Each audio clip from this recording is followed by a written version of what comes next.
Hoy ha comenzado el encuentro Robert Capa y la Memoria de Europa, que durante 2 días reúne en Madrid a expertos en su figura. Bajo este seudónimo, el fotoperiodista Endre Erno Friedman registró la barbarie de muchos conflictos armados del siglo XX, incluida la Guerra Civil Española. Sobre su trabajo se centra el encuentro internacional que organiza la Fundación Anastasio de Gracia estos días en la capital. Y saludamos a su director, Uría Fernández. Buenas tardes.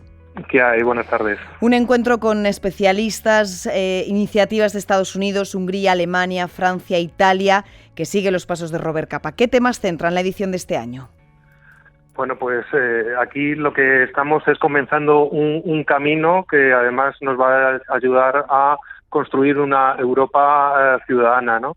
Hay un encuentro en el que Madrid se ha convertido en la capital de ese universo de Robert Capa, en el que estamos viendo iniciativas fabulosas llegadas desde Leipzig, donde otra agrupación ciudadana logró salvar un edificio a partir de la última fotografía tomada durante la Segunda Guerra Mundial por Robert Capa, el museo que ha surgido en la pequeña localidad de Troina, en Sicilia, a raíz de esa memoria de la destrucción que se vivió en aquella localidad también en el momento de la recuperación por los Estados Unidos.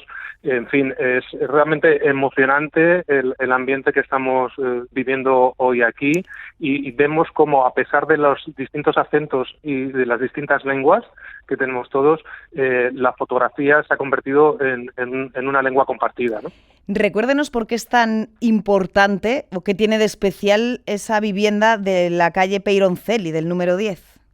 Bueno, pues esa vivienda es un símbolo universal del horror y la vulnerabilidad de la infancia ante el terror aéreo, ante esa estrategia horrible que surge, que se experimenta sobre la población civil de Madrid en el año 36 y que hoy, desgraciadamente, seguimos viendo que se sigue aplicando en otros lugares como Ucrania o como en Gaza, ¿no? La fotografía que tomó Capa allí fue, además, la primera vez en la que su nombre apareció en la portada de un gran medio internacional. Es muy importante para su biografía, pero además se publicó internacionalmente desde China a Estados Unidos, desde Rusia a Argentina, desde Cuba a la Alemania nazi, desde Italia a Francia. En fin, tenemos que tener en cuenta que en aquel momento no existía la televisión ni los medios que hoy tenemos rápidos de difusión de la imagen, y era la prensa la que hacía esa función. Fue esa imagen permanece hoy día todavía en el iconográfico universal del mundo, ¿no? Como ese símbolo del horror, ¿no? En el solar que hay al lado de Peyroncelli 10, un equipo de arqueólogos ha rescatado la memoria de quienes vivieron en esa zona. Nos vamos a ir hasta allí con nuestra compañera Elena Gómez. ¿Qué han encontrado hasta ahora? Elena, cuéntanos. Buenas tardes. Buenas tardes, sí, os hago una pequeña descripción. A nuestra espalda la fachada que aparece en esa famosa fotografía de Capa, y ante nosotros las excavaciones junto a un mural con una composición de imágenes de las casas que había en este lugar. Un mural en el que se puede leer: y ese mundo está creciendo en este instante. Las excavaciones han conseguido una radiografía de quienes habitaban este barrio y de sus condiciones de vida. Sofía López Velasco es una de las arqueólogas que han trabajado en este barrio de Entrevías. Sofía, buenas tardes. Buenas tardes. Cuéntanos cómo era el barrio de Peyroncelli antes y después de la guerra, después de lo que habéis encontrado en estas excavaciones. Bueno, antes de la guerra era sobre todo un edificio de 2 plantas con, por ejemplo, servicios de luz y de teléfono, y sin embargo, después de la guerra son chabolas de apenas de 2 a 6 metros, bastante reducidas, con 2 habitaciones únicamente.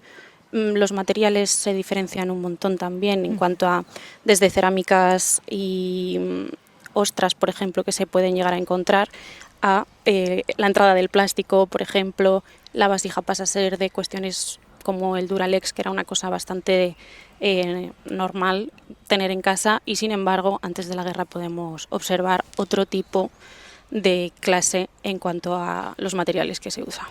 Sofía, me contabas además que hoy precisamente se cumple un aniversario.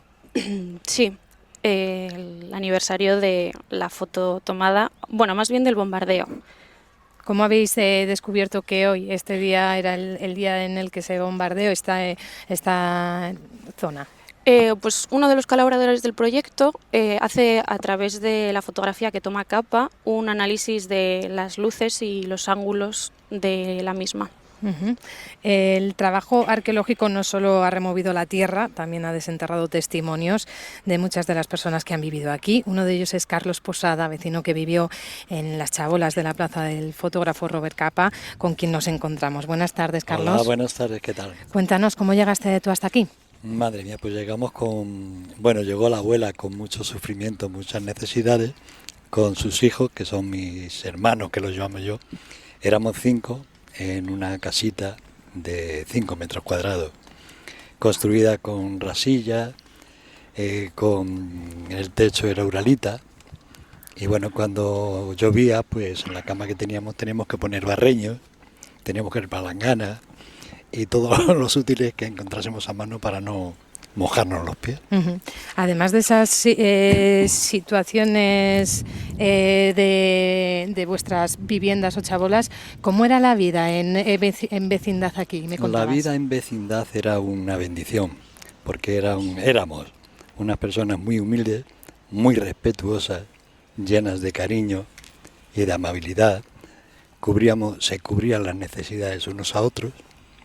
Cuando alguien tenía cualquier necesidad, rápido los vecinos recurrían a ella y la salvaban del tema. Uh-huh. Valiosos testimonios como el de Carlos nos ayudan a comprender la historia de nuestro país, relatos que se han encargado de recopilar. Sofía ha sido una de ellas. ¿Cómo ha sido ese trabajo, Sofía?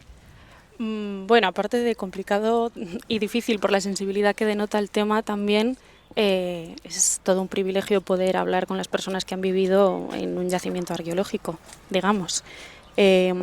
También al final son historias que muchas veces no son rescatadas hasta que nadie se pone a hurgar en ellas por la contemporaneidad del asunto, ¿no?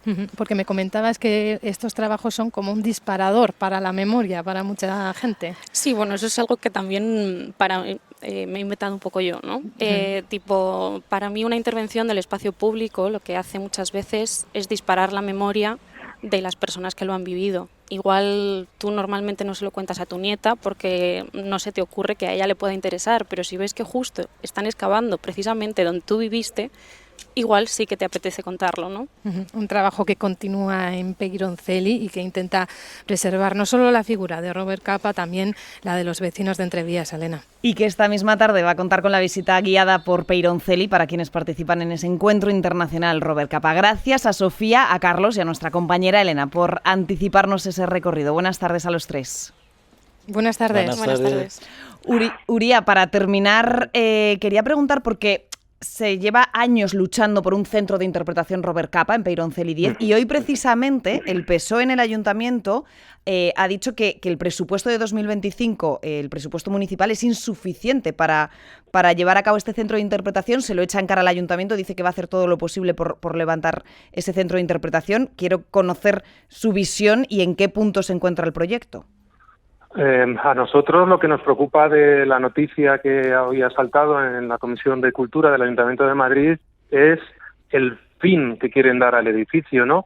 Se habla en el proyecto o en las explicaciones que ha hecho la Directora General de Patrimonio de edificio polivalente y no observamos que haya un compromiso con el contenido histórico que tiene lugar, con esa memoria que nos marca Robert Capa con su fotografía, y es lo que realmente nos alarma. Nos da una envidia terrible como ciudadanos el estar aquí en este encuentro y ver los logros que se han encontrado, que han conseguido en Leipzig en torno a esta Capa House, como decía también, como citaba, en Italia, como en París, como en Budapest. Uh-huh. En fin, yo creo que, y desde aquí, en nombre de la plataforma Salva Peyroncelli, queremos trasladarle a la concejala que tenga valentía intelectual y que saque adelante este proyecto con el nombre de Robert Capa, que va a favorecer a la ciudad, va a engrandecer,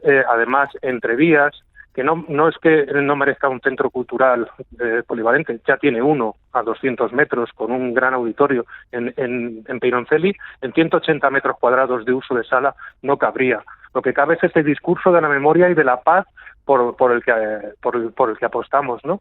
Y por eso yo creo que es importante que escuche. Nosotros además la invitamos a que pudiera estar hoy aquí con nosotros por circunstancias de agenda, y entiendo también por la comisión no ha podido ser. Y yo creo que bueno, que sería positivo que se comprometiera. Además resultaría incoherente que mientras exponemos la fotografía que Robert Capa tomó ante Peyron Celibies, la exponemos en el Museo Reina Sofía, junto al Guernica, en el principal museo internacional de nuestro país, la exhibimos con orgullo, miráramos con desprecio esa memoria viva que aún subsiste en pie en Entrevías, ¿no? Uría Fernández, director de la Fundación Anastasio de Gracia, que organiza ese encuentro Robert Capa y la memoria de Europa estos días en Madrid. Gracias por contárnoslo en Radio Nacional y buenas tardes. Buenas tardes y muchísimas gracias.